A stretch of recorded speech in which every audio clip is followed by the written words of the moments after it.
Hey guys, what's up, Zags here. Welcome back to the next episode of F1 2000 Career Mode here on F1 2013, and today we've got the German Grand Prix round Hockenheim. So, I'm excited for this one. This is a track that I really enjoy. We know what happened the last time we had a track I enjoyed. Austria didn't go particularly well, including getting a penalty. So, today what we're going to be doing is we're going to try a different strategy approach to this race here. So, it's suggesting a two-stop race here, but what I'm going to decide to do is do a one-stop strategy. It's a risk, The tyres could be absolutely destroyed by the time we get to the end of the race, the end of the first stint. But if we risk it, there's a high likelihood we'll get a decent amount of points here today. But then again, we are starting in 15th place. So let's go to the grid here today and keep our fingers crossed that we can get something out of today's race. I know it's going to be a tough one. I know starting down in 15th is going to be a struggle, but we had one of those weird qualifying glitches once again where basically all of the good cars qualified near the back and you know who's on pole. Give it a sec. Yeah, you guessed it.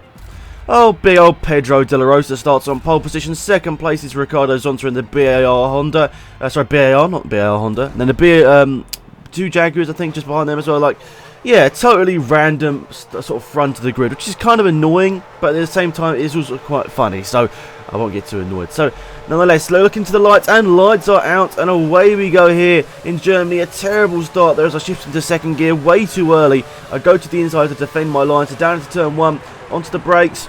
Just about throw it through there. I think we even went down to neutral for a second there. That was a little bit of an accident. So, yeah, back down to 18th position here, so we've not had a good start whatsoever on the brakes, and we're going into, oh my goodness, Häkkinen spinning around. Rubens Barrichello has hit Häkkinen there. We're going to see this in the replay camera there. Wow, he's just absolutely gone for him, and he's spun him out.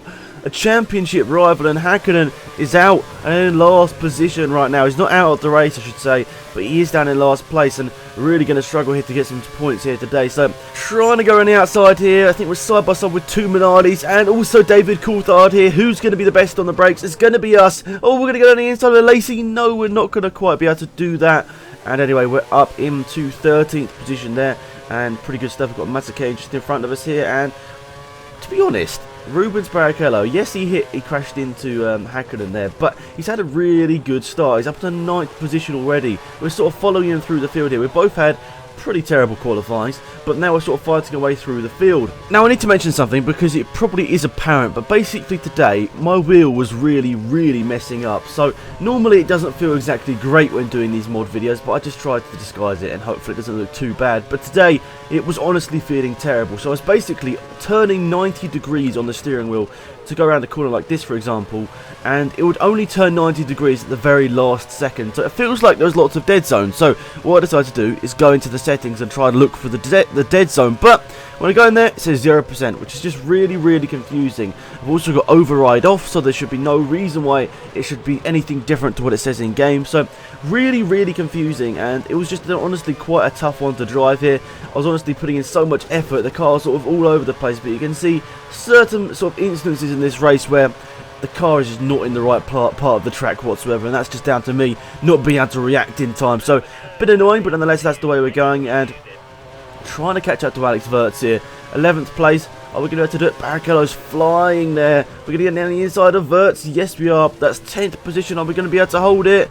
Yes, we are. There we go. Keeping the position and up into 10th place. And there's an example there where I could have easily steered in normally, but my car was just running wide, which is really annoying. It means that I didn't quite manage to hit most of these apexes in this race. But at the end of the day, it doesn't matter too much as long as we get points. That was the main task of this race. So down through the hairpin here, you can see we're right up behind Pedro Deniers, and he's actually a person, and Sauber actually haven't scored any points so far this season. So it'll be interesting to see whether they'll score any points here today in this crazy race. So actually, people have started to pit by this part of the race. People started to pit really early, and actually I'm obviously on the I'm on the alternative strategy. I'm on the prime tyres here, starting off the white sidewalls. So I'm trying something a little bit different, and that's why you can see I'm going much longer into this race than everyone else. But I also am trying to do a one-stop when pretty much all of the AI I'm pretty sure are going to try a two-stop strategy. So you can see there we've gone for our fastest lap of the race as well, but that's put us up into the leaders race, and you can see Pedro De La Rosa in second position there. So he's having a good one. Is he going to be able to win this race? It looks like increasingly he is, because by the time of my pit stop lap, which was lap number 8, you can see he's a lot closer. It's about 1.5 seconds I think it was. Oh no, 2.1. Okay, we must have gained a little bit. I remember it being down to like 1.5 at one point during this lap. So he did actually manage to lose a little bit of time through that middle sector there. But last couple of corners before our pit stop here.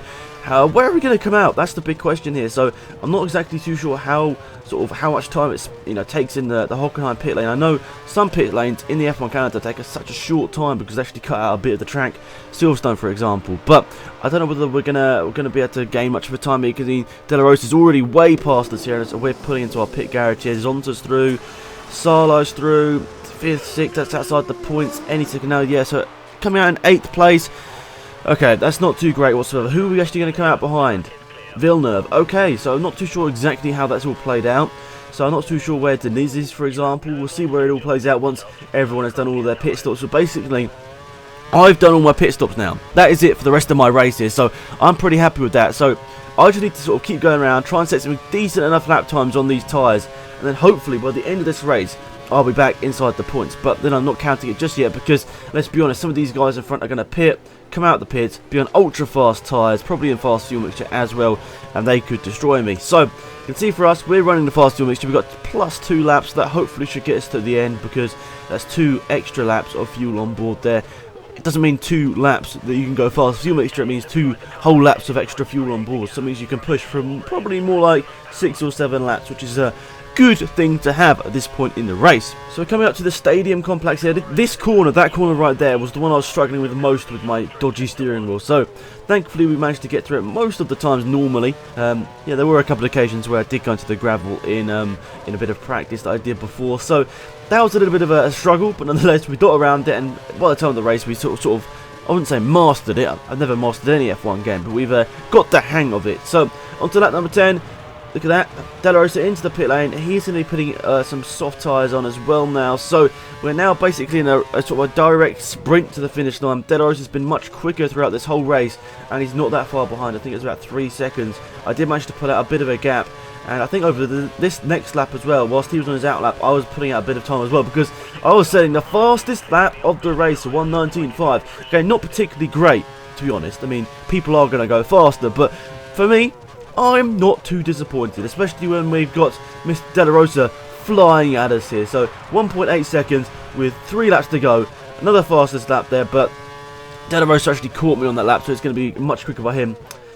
Oh no, 0.5 of a second. You can see I was looking up at his fastest lap like, oh my goodness, and I actually missed my braking zone. Then I missed my steering zone. Good one, Alex. So let's skip ahead to the penultimate lap of the race here. Barrichello's now setting the fastest lap of the race, and down into the hairpin here. How far behind is De La Rosa? I mean, he's pretty much right up my gearbox here. There's a couple of car lengths here. It's incredibly close. Let's see. Look at this with the replay camera.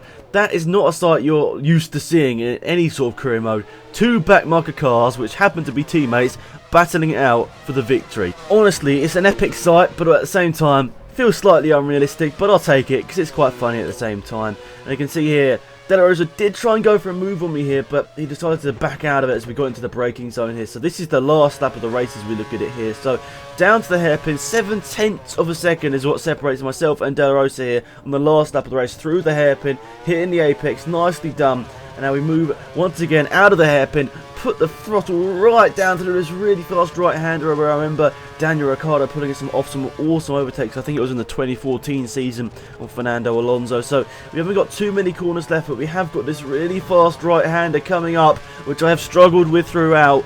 Knowing the turning point with the massive dead zone is a really tough one. We just about get it right there. That's the bit where we're losing so much time to the AI. Last couple of corners now. Are we going to be able to hold on and get a crazy, crazy victory? Starting in 15th and putting our way all the way up to 1st. Surely not. Penultimate goal. No, we're off the track. Luckily, De La Rosa was not quite close enough to capitalise. And up to the start-finish line, we're going to win our 2nd race of the season. And I don't know.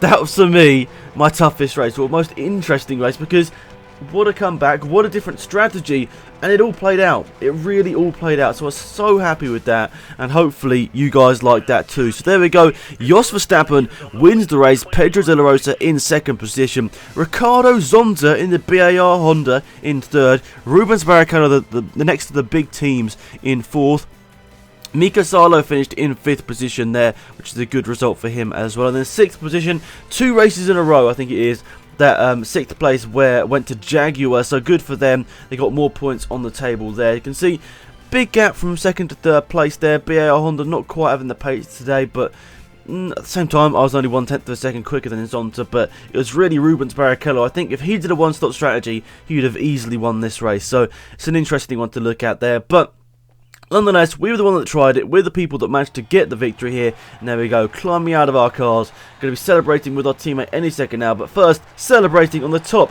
of the Orange Arrows. An awesome car with an awesome couple of results of recent. And yes, whilst him glitching and getting pole position each time is a bit annoying because it's quite unrealistic, at the same time, it's quite funny. And also, it means that we might get more points to the Constructors' Championship. A little bit selfish.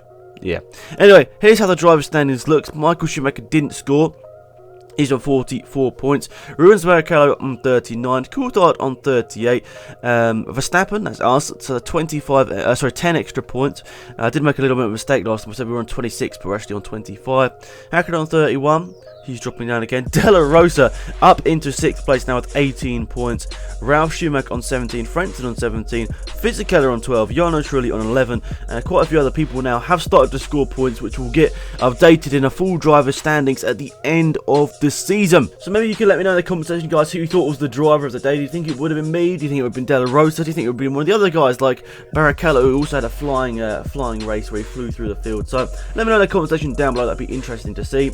Let's have a quick look at the constructor standings here. So Ferrari got 3 more points, means they're up now 14 points ahead of McLaren, who are on 69. We've jumped way up there in terms of points now on 53. You know, that's not that far behind, guys. We're honestly actually having a really good battle there. We could even get in the battle with the McLaren at the end of the season. So we're on 53. Jordan on 26. BMW Williams on 25. So that's quite close between those two. Benetton on 13. BAR Honda got a few points here today, meaning they're now up to 7 points in 7th place. Jaguar and Sauber now both have 2 points, and we're just looking at you, Minardi, we're looking at you, Prost, score some points before the end of the season, and it would be awesome to see every single person like in the constructor standings on points. So that is pretty much it for this video, guys. Thank you so much for watching. Hopefully you enjoyed it. Remember to leave a like on the video if you did enjoy, and yeah, check out these 2 videos on your screen right now if you missed them. Till next time, it's been Alex from out here. Goodbye.